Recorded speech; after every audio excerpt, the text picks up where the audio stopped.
নমস্কার, আমি শুভদীপ। ক্লাসিক্স এবং শুভদীপে আপনাদের স্বাগত।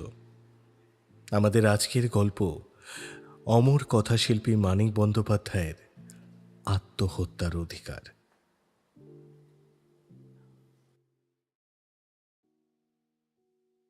বর্ষাকালেই ভয়ানক কষ্টটা হয়। ঘরের চালটা একেবারে ঝাঁঝরা হয়ে গেছে। কিছু নারকেল আর তালপাতা মান সম্ভ্রম বজায় রেখে কুড়িয়ে সংগ্রহ করা গেছিল। চালের উপর সেগুলো বিছিয়ে দিয়ে তেমন কোনো লাভ অবশ্য হয়নি। বৃষ্টি নামলেই ঘরের মধ্যে সর্বত্রই জল পড়ে। বিছানাটা গুটিয়ে ফেলতে হয়, ভাঙা বাক্স প্যাটরা কয়টা ওই কোণে টেনে আনতে হয়। জামা কাপড়গুলো দড়ি থেকে টেনে নামিয়ে পুটলি করে কোথায় রাখলে যে একটু কম ভিজবে সেটা নিয়ে মাথা ঘামাতে হয়। বড় ছেলেটা কাঁচা ঘুম ভেঙে কাঁদতে আরম্ভ করে। আদর করে তার কান্না আর থামানো যায় না। ধমক দিলে আবার কান্না বেড়ে যায়। মেয়েটা বড় হয়েছে, সে আর কাঁদে না, কিন্তু ওদিকের দেওয়ালে ঠেস দিয়ে বসে এমন করেই চেয়ে থাকে যে নীলমণির ইচ্ছে করে একটা চড় মেরে তাকে কাটিয়ে দেয়। এতক্ষণ ঘুমানোর পর যদি 1 ঘন্টা জেগে বসে থাকতে হয়, তাই বলে ওই চাওনি। আকাশ ভেঙে বৃষ্টি নেমেছে তখন। ঘরের চাল 7 বছর মেরামত করা হয়নি। ঘরের মধ্যে জল পড়াটা নীলমণির এমন কি অপরাধ যে তার নিজের মেয়ে তাকে ওই রকমভাবে নিঃশব্দে গঞ্জনা দেবে? ছোট ছেলেটাকে বুকের মধ্যে লুকিয়ে নিভা একবার এধার আর একবার ওধার করে বেড়াচ্ছিল। হঠাৎ সে বলল, ওগো, ছাতাটা একবার ধরো না গো, এভাবে ভিজে গেলে যে। লক্ষ্মীটি, ধরো একবার ছাতাটা খুলে, ওর যে শেষে নিমোনিয়া হবে। নীলমণি বলল, হয়তো হবে, বাঁচবে সে। নিভা বলিল, বালাই ষাট, ও শ্যামা, বলি তুই তো ধরতে পারিস একটু ছাতাটা। হ্যাঁ। শ্যামা নীরবে ভাঙা ছাতাটা নিভার মাথার উপর ধরল। ছাতা মেলিবার বাতাসে প্রদীপের শিখাটা কেমন যেন কেঁপে উঠল। প্রদীপে তেল পুড়ছে তখন। অপচয়, কিন্তু উপায়ও নেই। চাল ভেদ করা বৃষ্টিতে যখন ঘর ভেসে যাচ্ছে, তখনকার বিপদে প্রদীপের আলোর একান্তই প্রয়োজন।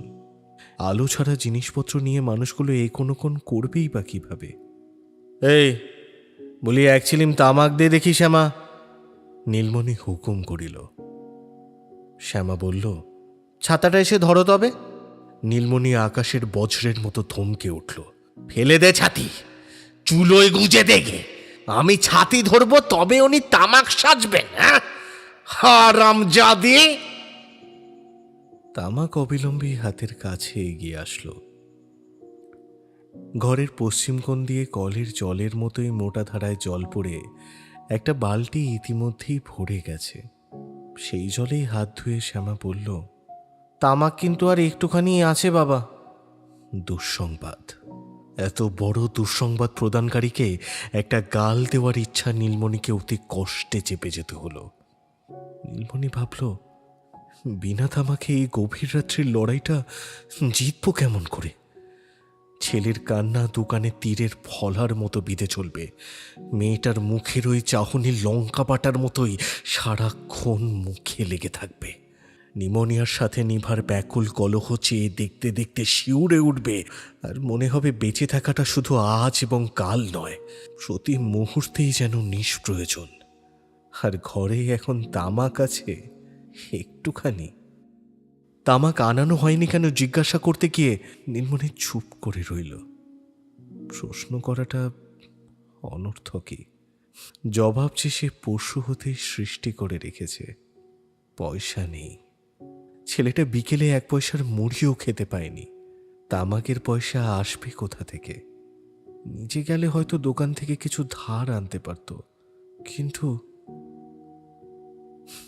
নীলমণি খুশি হয়। এতক্ষণে একটা ছুতো পাওয়া গেছে অবশ্য। নীলমণি বলে, তামাক যে নেই সেটা বিকেলে বলিসনি কেন? হ্যাঁ, আমি দেখিনি বাবা। দেখিনি বাবা? কেন দেখিনি বাবা?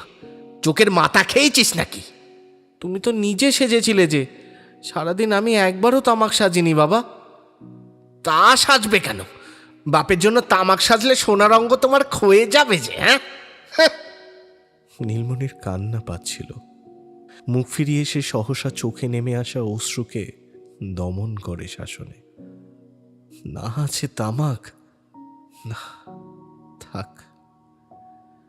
পৃথিবীতে তার কি বা আছে যে তামাক থাকলেই তার সব দুঃখ দূর হয়ে যেত? বাইরে যেন অবিরাম ধারে জল পড়ে চলেছে, ঘরের বাতাস যেন সাহারা হয়ে এসেছে। নীলমণির চোখ মুখ চলছিল তখন। খানিকক্ষণ থেকে তার হাঁটুর উপর বড় বড় জলের ফোঁটা পড়ছিল। Top top top.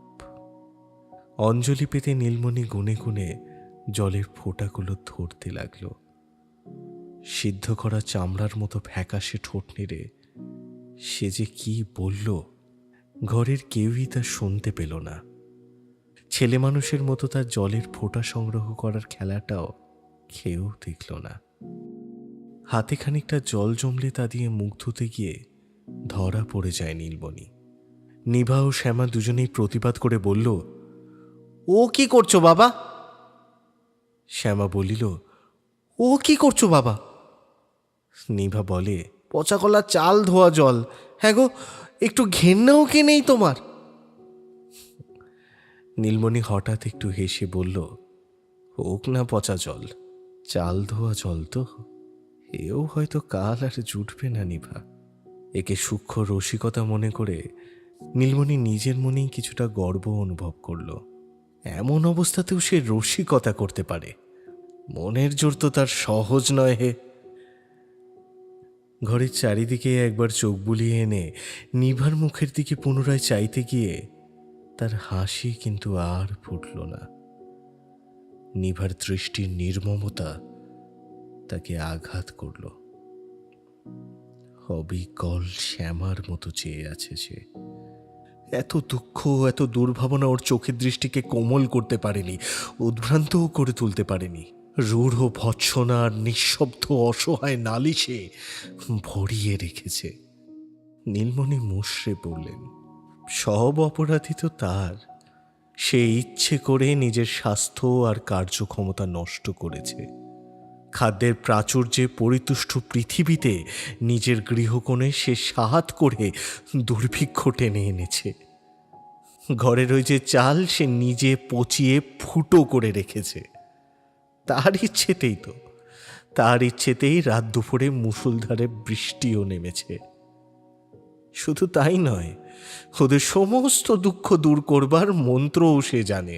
মুখে ফিসফিস করেই হোক বা মনে মনে নিঃশব্দেই হোক, ফুসমন্তরটি একবার আউড়ে দিলেই তার ভাঙা ঘর সরকারদের পাকা দালান হয়ে যেত। আর ঘরের কোণের ওই ভাঙা বাক্সটা, চোখের পলকেই সেটা মস্ত লোহার সিন্দুক হয়ে ভিতরে টাকা ঝমঝম করতে থাকত। আর ওই টাকার ঝমঝমানিতে এই বৃষ্টির ঝমঝমানি কোনো মতে আর শোনাও যেত না। কিন্তু সেই মন্ত্রটা সে ইচ্ছে করেই বলছে না। ঘণ্টাখানেক এইভাবেই কেটে গেল। নিভা এক সময় জিজ্ঞেস করল, হ্যাঁ গো, রাত কত? তা হবে কোন 2-3। ওগো, একটা কিছু ব্যবস্থা করো। সারা রাত যদি জল না ধরে এমনি বসে বসে ভিজবো বলো তো? বসে ভিজতে কষ্ট হয় তো দাঁড়িয়ে দাঁড়িয়ে ভেজো। নিভা আর কিছু বলল না। ছেঁড়া আলোয়ানটা দিয়ে কোলের শিশুকে আরো ভালোভাবে ঢেকে নিল। রুক্ষ চুলের উপর খসে পড়া ঘোমটাটাও তুলে দিল। স্বামীর কাছে মাথায় কাপড় দেওয়ার অভ্যাসটা সে এখনো কাটিয়ে উঠতে পারেনি। ছাতা ধরে আর দাঁড়িয়ে থাকতে পারে না শ্যামা। তার গা ঘেঁষেই বসে পড়েছিল। মধ্যে মধ্যে তার শিহরণটা নিভা টের পেতে লাগলো। কিরে, কাঁপছিস কেন শ্যামা? শীত করছে? শ্যামা কোনো কথা বলে না, একটু মাথা নাড়ল মাত্র। নিভা বলল, তবে ভালো করে ছাতিটা ধর বাপু, খোকার গায়ে ছিটে লাগছে যে। আঁচল দিয়ে সে খোকার মুখ মুছিয়ে দিল। ফিসফিস করে আপন মনেই বলে চলল, কত জন্মের পাপ করেছিলাম, এই হলো কি তার শাস্তি। নীলমণি শুনতে পেল, কিন্তু কিছুই আর বলল না। মন তার সজাগ, নির্মমভাবেই সজাগ, কিন্তু চোখের পাতা দিয়ে সে দুই চোখকে অর্ধেক আবৃত করে রেখেছে। দেখলে মনে হয় একান্ত নির্বিকার চিত্তে যেন সে ঝিমোচ্ছে, কিন্তু নীলমণি সবই দেখতে পায়। তার স্তিমিত দৃষ্টিতে নিভার মুখ তেরচা হয়ে বেঁকে যায়। প্রদীপের শিখাটা ফুলে ফেপে উঠছে। দেওয়ালের গায়ে ছায়াগুলো সহসা যেন জীবন পেয়ে দুলে উঠল। মুখ না ফিরিয়েই নীলমণি দেখতে পায় ঘরের কোণে গুটিয়ে রাখা বিছানার উপর উপুর হয়ে নিমু ঘুমিয়ে পড়েছে। বিরক্তির তার আর সীমা থাকে না। তার মনে হয় ছেলেটা যেন তাকে ব্যঙ্গ করছে। দুই পা মেঝের জলস্রোতে ছড়িয়ে দিয়ে আকাশ থেকে গলে পড়া মেঘে অর্ধেক শরীর ভিজতে ভিজতে ওইটুকু ছেলের অমন করে ঘুমিয়ে পড়বার কি কোনো মানে হয়? এর চেয়ে যদিও নাকে শুটি টেনে টেনে কাঁদতে থাকতো, তাও হয়তো নীলমণির ভালো লাগতো, কিন্তু এ যেন সহ্য হচ্ছে না তার। সন্ধ্যায় ও পেট ভরে খেতেও পায়নি।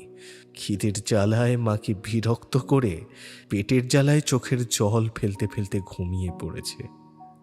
হয়তো রূপকথার পোষা বিড়ালটি এই বাদলা দিনে রাজবাড়ির ভালো ভালো খাবারগুলো ওকে চুরি করে এনে দিতে পারেনি। হয়তো ঘুমের মধ্যেই ওর গালে চোখের জলের শুকনো দাগগুলো নতুন চোখের জলে ভিজে গেছে। এত রাত্রে দুঃখের এই প্রকৃত বন্যায় ভাসতে ভাসতে ও ঘুমায় কিভাবে? নিমুকে তুলে দে তো শ্যামা। নিভা প্রতিভাত করে বলে উঠল, কেন তুলবে কেন? ঘুমোচ্ছে ঘুমোক। ঘুমোচ্ছে না ছাই, ইয়ার্কি দিচ্ছে, ঢং করছে। হ্যাঁ, ইয়ার্কি দিচ্ছে, ঢং করছে, যেমন তোমার কথা বাপু। ঢং করার মতো সুখেই আছে কি না? আধঢাকা চোখ নীলমণি এবার বন্ধ করে ফেলে। ওরা যা খুশি করুক, যা খুশি বলুক, সে আর একটি কথাও বলবে না। খানিক বাদে নিভা বলল, দেখো, হ্যাঁ, এমন করে তো থাকা যায় না, বলো। সরকারদের বাইরের ঘরটাতে উঠে গিয়ে চলো, চলো না। নীলমণি চোখ খুলে বলল, না। নিভা তখন রাগ করে বলে, তুমি যেতে না চাও থাকো, গে যাও, আমি ওদের নিয়ে যাচ্ছি গে। নীলমণি চোখ মেলে বলল, না, যেতে পারবে না। ওরা ছোট লোক, সেবার কি বলেছিল মনে নেই? হ্যাঁ, বললে আর কি করছো শুনি? হ্যাঁ, রাত দুপুরে অমন বিরক্ত করলে লোকের বলেই থাকে। নীলমণি ব্যঙ্গ করে বলে, বলে থাকে? রাত দুপুরে বিপদে পড়ে মানুষ আশ্রয় নিতে গেলে বলে থাকে? এ কি জ্বালাতন! ওইটুকু শিশুর জন্য একটা শুকনো ন্যাকড়া চাইলে বলে তাদের জামা কাপড় নাকি সব ভিজে। ময়লা হওয়ার ভয়ে ফরাস তুলে নিয়ে গিয়ে ছেঁড়া শতরঞ্চি দেয় অতিথিকে। যেতে হবে না, ব্যাস। নিভা অনেক সহ্য করেছে, এবার তার মাথাও গরম হয়ে গেল। ছেলে মেয়ে বউকে বর্ষা বাদলে মাথা গুজবার ঠাঁই দিতে পারো না, হত মান অপমান জ্ঞান কিসের জন্য শুনি? হ্যাঁ, আজ বাদে কাল তো ভিক্ষে করে খেতে হবে। নীলমণি বলল, চুপ। এক ধমকেই নিভা অনেকটা ঠান্ডা হয়ে গেল। চুপ করেই আছি চিরটা কাল। অন্য মানুষ হলে। হাতের কাছে ঘটিটা তুলে নিয়ে নীলমণি বলল, চুপ, একদম চুপ। আর একটা কথা বললে খুন করে ফেলবো। কথা কেউ আর বলছে না। নিভা একেবারেই নিভে গেল। শ্যামা ঢুলতে আরম্ভ করেছিল। বাপের গর্জনে সে চমকে সজাগ হয়ে উঠল। কান পেতে শুনে বলল, মা, ও মা, ভুলু দরজা আছড়াচ্ছে গো। গরিবের মেয়ে, হা ঘরের বউ, নিভার মেরুদণ্ড বলতে আর কিছু অবশিষ্ট ছিল না। কিন্তু তার বদলে যা ছিল নিরপরাধ মেয়ের উপর ঝাঁঝিয়ে উঠবার পক্ষে তাই যথেষ্ট। আচ্ছা আচ্ছা, তা কি হবেটা কি শুনি? হ্যাঁ, কোলে নিয়ে এসে নাচো এবার। ভালো করে ছাতি ধরে থাক শ্যামা, মেরে পিঠের চামড়া তুলে দেবো কিন্তু। নীলমণি বলল, আমার লাঠিটা কই রে? শ্যামার মুখ পাংশু হয়ে গেল। সে মিনতি করে বলল, মেরো না বাবা, দরজা না খুললে ও আপনিই চলে যাবে। তোকে মাতব্বরি করতে হবে না, বুঝলি? চুপ করে থাক। বা পাটিয়ে আংশিকভাবে অবস্থার হাতে ভর দিয়ে নীলমণি অনেক কষ্টে উঠে দাঁড়ালো। ঘরের কোনায় তার মোটা পাশের লাঠিটা ঠেস দেওয়া ছিল। খোঁড়াতে খোঁড়াতে গিয়ে সে লাঠিটা তুলে নিল। উঠোনবাসী লোমহীন নির্জীব কুকুরটার উপর তার সহসা এত রাগ হলো কেন তা কেউ জানে না। বেচারি খেতে তো পাই না, কিন্তু প্রায়ই অদৃষ্টে মারধরে চটে তার। তবু সে এইখানেই পড়ে থাকে, সারা রাত শিয়াল তাড়ায়। শ্যামা একটু করুণার চোখে না দেখলে এতদিনে ওর রক্ষায় স্বর্গলাভই হতো। কিন্তু নীলমণি কুকুরটাকে দেখতে পারত না। লাঠিঝাঁটা খেয়ে মৃত্যুর সাথে ওর এই লজ্জাকর লড়াই দেখে তার ঘৃণা হয়। গা জ্বালা করে ওঠে নীলমণির। শ্যামা আবার বলল, মেরো না বাবা, আমি তাড়িয়ে দিচ্ছি ভুলুকে। নীলমণি দাঁতের দাঁত ঘষে বলল, মারবো, মার খেয়ে আজ আর রেহাই পাবে ভেবেছিস? ওরা যে ভব যন্ত্রণা দূর করে ছাড়বো। ভবযন্ত্রণা নিঃসন্দেহে, কিন্তু শ্যামা শুনবে কেন? পেটের খিদে এখনো তার কান্না আসে। ছেঁড়া কাপড়ে তার সর্বাঙ্গ লজ্জায় সংকুচিত হয়ে থাকে। তার বুকে ভাষা আছে, তার মনে আশা আছে। ভবযন্ত্রণা সহ্য করতে তার শক্তির খামতি হয় না, বরং একটু বাড়তিই হয়। ওইটুকু শক্তি দিয়েই সে বর্তমান জীবন থেকে রস নিংড়ে বার করে, হোক না সে রস পান সে। হেও তুচ্ছ নয়। ভুলুর মতো একটা কুকুরকে মারবার কল্পনাও শ্যামার কাছে বিষাদের ব্যাপার। এ তার সহ্য হয় না। ছাতি ফেলে উঠে এসে শ্যামা নীলমণির লাঠি চেপে ধরল। কাঁদবার উপক্রম করে সে বলল, না বাবা, মেরো না বাবা, তোমার দুটো পায়ে পড়ি বাবা, ও ভুলুকে মেরো না। নীলমণি গর্জন করে বলল, লাঠি ছাড় শ্যামা, ছেড়ে দে বলছি, না হলে তোকেই আজ খুন করে ফেলবো। লাঠি শ্যামা ছাড়ল না। তারও কি মাথার ঠিক আছে? লাঠি ধরে রেখেই সে বারবার নীলমণির পায়ে পড়তে লাগলো। নিভা বলল, কি জিদ মেয়ের দেখো, ছেড়ে দে না বাপু লাঠিটা। রাগে কাঁপতে কাঁপতে নীলমণি বলল, জিদ জিদ ওর বার করছি। লাঠিটা নীলমণিকে তার মেয়ের হাতেই ছেড়ে দিতে হলো। কিন্তু বেড়ার ঘরে বেড়ার অনেকগুলো বাতাই আলগা ছিল। মেয়েকে মেরে নীলমণির এমন মন খারাপ হলো সে আর বলবার নয়। না মেরেও অবশ্য উপায় ছিল না। ওরকম রাগ হলে সে কখনো সামলাতে পারে না, কখনো হয়তো পারবেও না। মন খারাপ হওয়ার কারণটাও হয়তো ভিন্ন। কে বলতে পারে? মেয়েকে না মেরে তার তো মাঝে মাঝে মরে যেতেও ইচ্ছে করে। জীবনের লজ্জা, দুঃখ, রোগ, মৃত্যু, শোকের তো আর অভাব নেই। মন খারাপ হওয়ার কারণ জেগে থাকার প্রত্যেকটা মুহূর্তেই আছে, এবং ঘুমানোর সময় দুঃস্বপ্নে। কয়েক মিনিট আগে বৃষ্টি একটু ধরে এসেছে। হঠাৎ আবার আগের চেয়েও জোরে আরম্ভ হলো।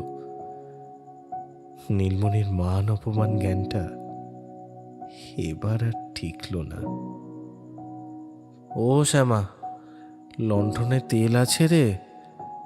শ্যামা একবার ভাবল চুপ করে থেকে অভিমান দেখায়, কিন্তু সাহস পেল না সে।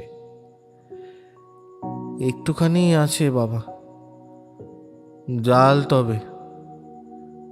নিভা জিজ্ঞাসা করল, লণ্ঠন কি হবে গো? সরকারদের বাড়ি যাব। ফের চেপে বৃষ্টি এলো, দেখছো না? যেন সরকারদের বাড়ি যাওয়ার জন্য এতক্ষণ নিভাই আপত্তি করে বসেছিল। শ্যামা বলল, দেশলাই কোথায় রাখলে মা? নিভা বলে, দেশলাই কেন? পিদিম থেকে বুঝি লণ্ঠন জ্বালানো যায় না? চোখের সামনে পিদিম জ্বলছে, চোখ নেই গা তোর? নীলমণি বলে, ওর কি জ্ঞান গম্যি কিছু আছে নাকি? হাহ। নিজের মুখের কথাগুলি খচ করে তার মনে বেঁধে এ যেন তোতা পাখির মতো অভাবগ্রস্ত মানানসই মুখস্থ বলি আওড়ানো। বলতে হয় তাই বলা, সত্যি না বললেও চলে না, কিন্তু আসলে বলেও কোনো লাভ নেই। 7 বছরের পুরনো লণ্ঠন জ্বালানো হলো। নিভা মাথা নেড়ে বলল, না বাবু, ছাতিতে আটকাবে না, আর একখান কাপড় জড়িয়ে নি। দে তো মা শ্যামা, শুকনো কিছু দে তো। আরেক কাজ কর, 2-3টে কাপড় পুটলি করে নে।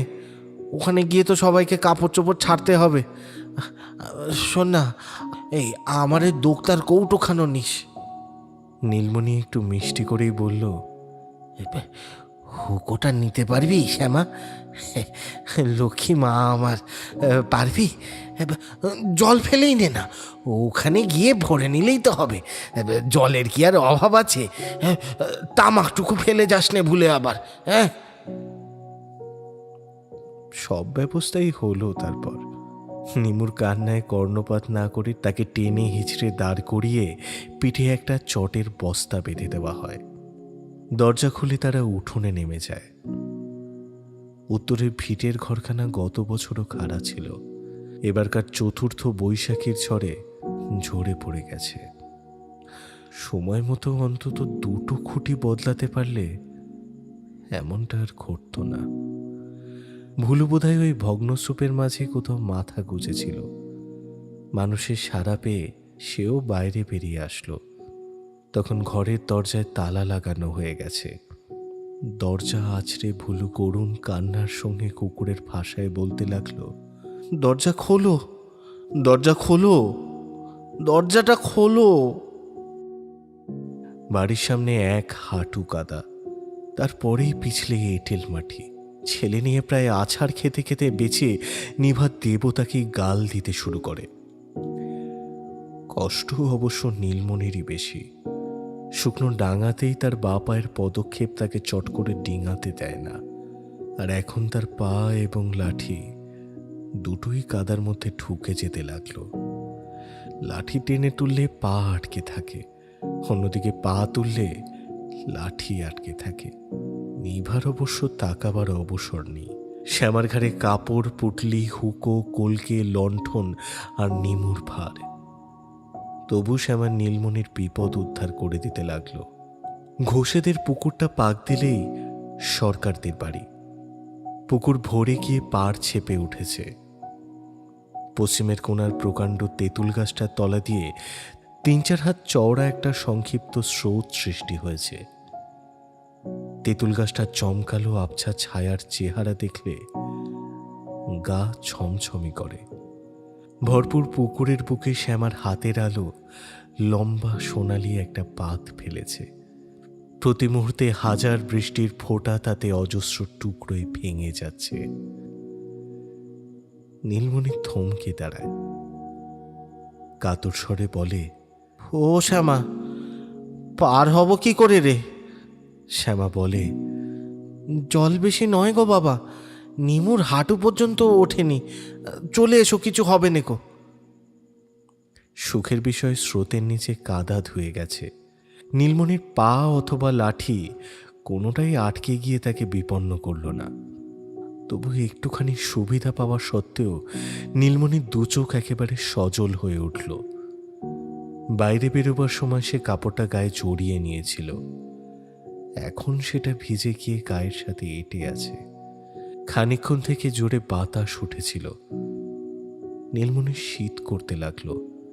জগতে কোটি কোটি মানুষ যখন উষ্ণ শয্যায় গাঢ় ঘুমে পাশ ফিরে পরিতৃপ্তির নিঃশ্বাস ফেলছে, সপরিবারে অক্ষম দেহটা টেনে টেনে সে তখন চলছে কোথায়? যে প্রকৃতির অত্যাচারে ভাঙা ঘরে টিকতে না পেরে তাকে আশ্রয়ের খোঁজে পথে নেমে আসতে হলো, সেই প্রকৃতির দেওয়া নির্মমতায় হয়তো সরকাররা আজ দরজাও খুলবে না, ঘুমের ভান করে বিছনা আঁকড়ে পড়ে থাকবে। না, নীলমণি আর জুঝে উঠতে পারল না। তার শক্তি নেই, কিন্তু আক্রমণ চারিদিক থেকে। পেটের ক্ষুধা, দেহের ক্ষুধা, শীত, বর্ষা, রোগ, বিধাতার অনিবার্য জন্মের বিধান, সে কোন দিক সামলাবে? সকলেই যেখানে বাঁচতে চায়, লাখ লাখ মানুষের জীবিকা একা জমাতে চায়, কিন্তু কেউ কাউকে বাঁচাতে চায় না। আর সেখানে সে বাঁচবে কিসের জোরে?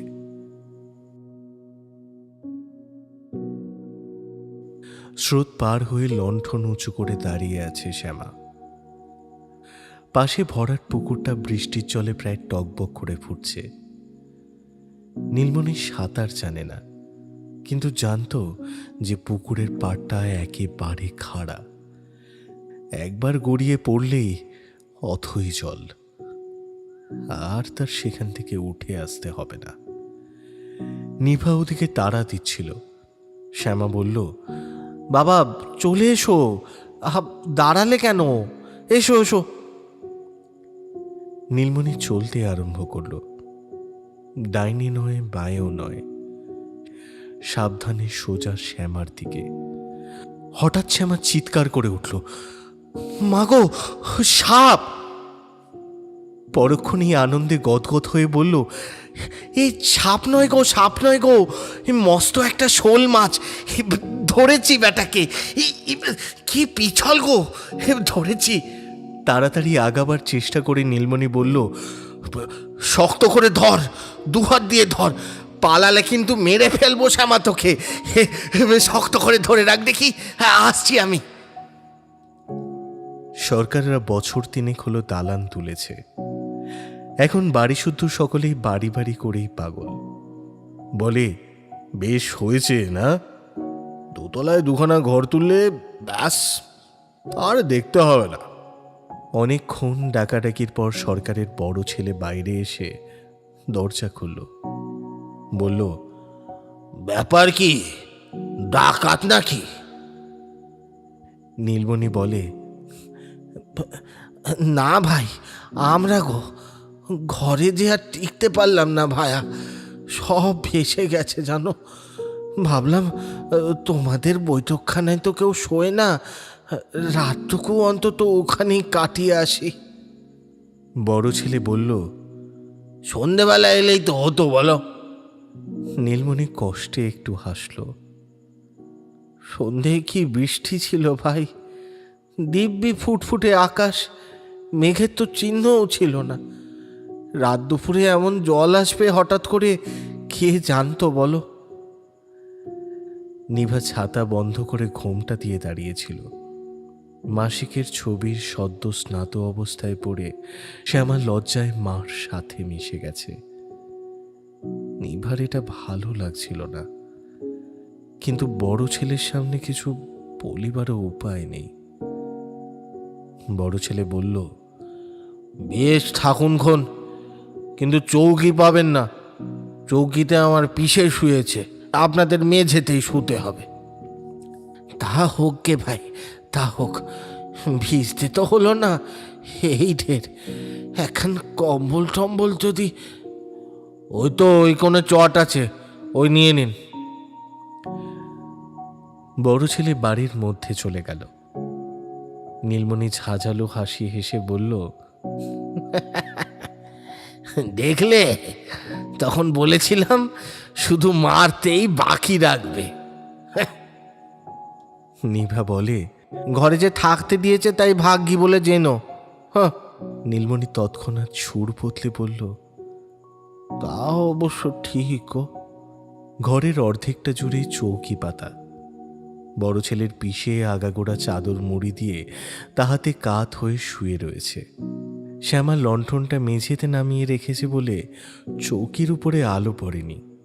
তবু এইবারের আত্মীয়কেও যে ফরাস তুলে নিয়ে শুধু শতরঞ্চিতে শুতে দেওয়া হয়েছে, এইটুকু টের পেয়ে নীলমণি একটু হয়তো খুশি হলো। বড় ছেলের পিষে আপনার লোক, সেও যদি ওরকম ব্যবহার পেয়ে থাকে, তারা যে লাঠি ঝাঁটা খায়নি, এই আশ্চর্য। চারিদিকে চেয়ে নীলমণির খুশির পরিমাণ বেড়ে গেল। সুখসজ্জা না হয় নাহি ছুটল, নেহাত শুষ্ক মনোরম আশ্রয় তো জুটেছে। ঘরের এদিকে একটি মাত্র ছোট জানলা খোলা ছিল। নিভাই ইতিমধ্যেই সেটি ভালো করে বন্ধ করে দিয়েছে। ব্যাস, বাইরের সাথে আর তাদের কোনো সম্পর্ক নেই। আকাশটা আজ এক রাত্রে গলে নিঃশেষ হয়ে যাক, ঝড় উঠুক, শিল পড়ুক, পৃথিবীর সমস্ত খড়ের ঘরগুলো আজ ভেঙে পড়ে যাক, তবু তারা টেরও পাবে না।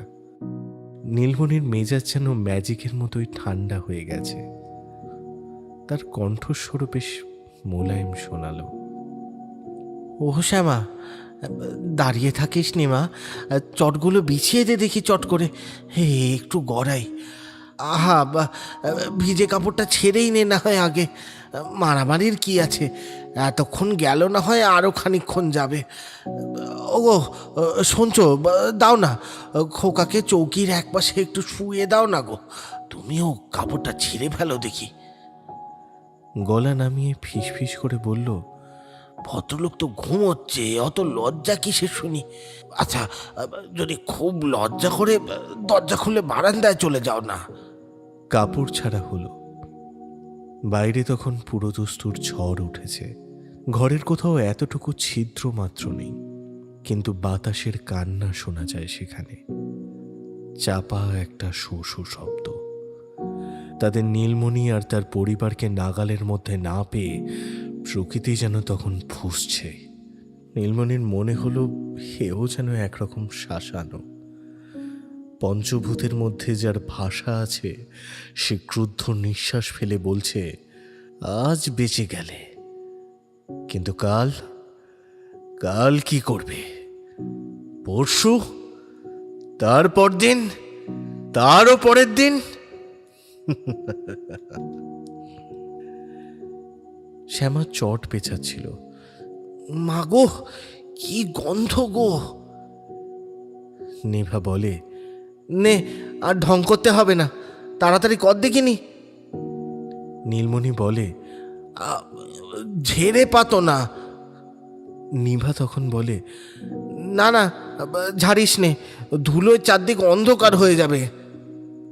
নিভা ছেলেকে স্তন দিচ্ছিল তখন। কথাটা শেষ করে সে দমক মেরে চৌকির দিকে পেছন করে বসল। নীলমণি চেয়ে দেখল, বড় ছেলের পিষে চাদর ফেলে চৌকিতে উঠে বসেছে তখন। লণ্ঠনে স্তিমিত আলোয় পিসের মূর্তি দেখে নীলমণি প্রায় শিউরে উঠল। একটা সব যেন সহসা বেঁচে উঠেছে।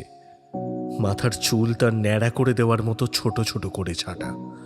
চোখ যেন অর্ধেকের বেশি ভিতরে চলে গেছে। গালের ঢিলে চামড়ার তালে হাড় উঁচু হয়ে আছে তার। বুকের সবগুলো পাঁজর চোখ বুঝেই গোনা যায়। বুকের বাঁ পাশে কি ঠিক চামড়ার নিচেই হৃৎপিণ্ডটা ঢুকঢুক করছে। পিষে নিঃশ্বাসের জন্য হাঁপাচ্ছিলেন। খানিক পরে ক্ষীণ স্বরে বললেন, একটা জানলা খুলে দিন, একটা জানলা খুলে দিন। নীলমণি সভয়ে বলে, দে তো মা, জানলাটা খুলে দে। শ্যামা আরো বেশি ভয়ে বলে, ঝড় হচ্ছে যে বাবা, হোক, খুলে দে শিগগিরি। শ্যামা পশ্চিমের ছোট জানলাটা খুলে দেয়। ঝড় পূর্ব দিক থেকে বইছিল। মাঝে মাঝে এলোমেলো বাতাস আর বৃষ্টির ছিটে ফোঁটা ঢোকা ছাড়া জানলাটা খুলে দেওয়ায় বিশেষ কোনো মারাত্মক ফল হওয়ার সম্ভাবনাও ছিল না। কিন্তু ভীরু নিভা ছেলের গায়ে আরো এক পরত কাপড় জড়িয়ে দিল। পিষে বলল, ঘুমের ঘরে কখন যে চাদর মুড়ি দিয়ে ফেলেছি, আর একটু হলেই দম আটকে মরেই যেতাম। বাপরে বাপ। নীলমণি জিজ্ঞাসা করে, আপনার অসুখ আছে নাকি? পিসে ভৎসনার চোখে চেয়ে বলে, খুব মোটা সোটা দেখছেন বুঝি আমায়? হ্যাঁ? অসুখ না থাকলে কোনো কোনো জ্যান্ত মানুষের এরকম চেহারা হয়?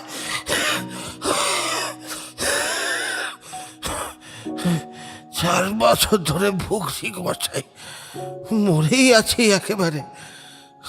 জম বেটাও কানা, এত লোক নিচ্ছে, আমায় শুধু আর চোখে দেখতে পায় না। যে কষ্টটা পাচ্ছি মশাই, শত্রু শত্রু যেন শত্রু যেন না পায়। ব্যাপারটা কি? পিসে রেগে বলে, টের পান না? এমন করে শ্বাস নিচ্ছি, দেখতে পান না? পাবেন কেন? আপনার কি যার হয় সেই বোঝে। বোঝা গেল পিসের মেজাজটাই খিটখিটে। নীলমণি নম্রভাবে সান্ত্বনা দিয়ে বলল, আহা, সেরে যাবে, ভালো মতো চিকিৎসা হলেই সেরে যাবে, খন দেখবেন। পিসে বলে, সারবে, আম কাঠের তলে গেলে একেবারে সারবে। চিকিৎসার কি আর কিছু বাকি আছে মশাই? ডাক্তার, কোবরে, জল পড়া, কিচ্ছুটি বাদ যায়নি, কিচ্ছুটি বাদ যায়নি। আর 4 বছর ডাঙায় তোলা মাছের মতো খাবি খাচ্ছি, কোনো ব্যাটাই সারাতে পারলে না। কথার মাঝে মাঝে পিসে হাঁপড়ের মতো নিঃশ্বাস টানে। এক একবার থেমে গিয়ে ডাঙায় তোলা মাছের মতোই চোখ কপালে তুলে খাবি খায়। নীলমণির গায়ে কাঁটা দিতে লাগলো। বাতাস, পৃথিবীতে তো কত বাতাস, তবুও ফুসফুস ভরাতে পারে না। অন্নপূর্ণার ভাণ্ডারে সে উপসী। 50 মাইল গভীর বায়ুস্তরে ডুবে থেকেও ওর দম আটকালো। কি করে জানেন? বলে ভয় কি সেরে যাবে বলে, এই বলে সবাই টাকা নেয়, চিকিৎসা করে। শেষে গিয়ে বলে, না বাপু, তোমার আর সারবে না, এসব ব্যারাম নাকি সারে না। আমি বলি, ওরে চোর ডাকাত ছুঁচোর দল, ছাড়বে না তো মেরে ফেল, একবার মারবার ওষুধ দে বাবা, মারবার ওষুধ দে আমায়। উত্তেজনায় পিষে জোরে জোরে হাঁপাতে লাগলো। নীলমণি কথা বলল না আর। তার বিনিদ্র আরক্ত চোখ দুটি কেবলই মিটমিট করে চলল। তেল কমে আসায় আলোটা তপতপ করছে, এখনই হয়তো নিভে যাবে। ছেলে বুকে জড়িয়ে হাতকে বালিশ করে নিভা দুর্গন্ধ ছেঁড়া চটে কাত হয়ে শুয়ে পড়ল। শ্যামা বসে বসেই ঝিমোচ্ছে। নীলমণির হুকোকলকে শ্যামা জানলায় নামিয়ে রেখেছে। আলো নিভে যাওয়ার আগেই নীলমণি বাকি তামাকটুকু সেজে নিল। তারপর ঠেস দিয়ে আরাম করে পিসের শ্বাস টানার মতো শাঁ শাঁ করে জলহীন হুকোয় তামাক টানতে লাগলো।